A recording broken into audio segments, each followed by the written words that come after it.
યોગી farm કેનાલમાંથી અજાણ્યા યુવકની લાશ મળી આવી। વહેલી સવારે કેનાલમાં લાશ પાણીમાં તણાતી જોવા મળી। મળતી માહિતી મુજબ સવારે વોક કરતા લોકોએ પાણીમાં લાશ જોતા ફાયર બ્રિગેડને જાણ કરી ઘટના સ્થળે બોલાવી। આશરે કલાક સવા કલાકની જહેમત બાદ લાશને કેનાલમાંથી બહાર કાઢવામાં આવી। આ ડેડ બોડીની વધુ તપાસ માટે પશ્ચિમ પોલીસે કાર્યવાહી હાથ ધરી।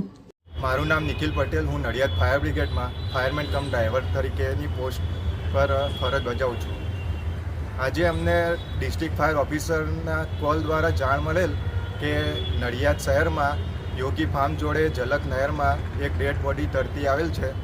તો ત્યાં આગળ અમે ઘટના સ્થળે પહોંચીને ત્યાં આગળ અમે જઈને ત્યાં ફાયરના ઇક્વિપમેન્ટ વડે એ ડેડ બોડીને બહાર કાઢીને ત્યાંના પોલીસ કોન્સ્ટેબલ હતા તેમને કાઢીને સોંપી દીધેલ છે।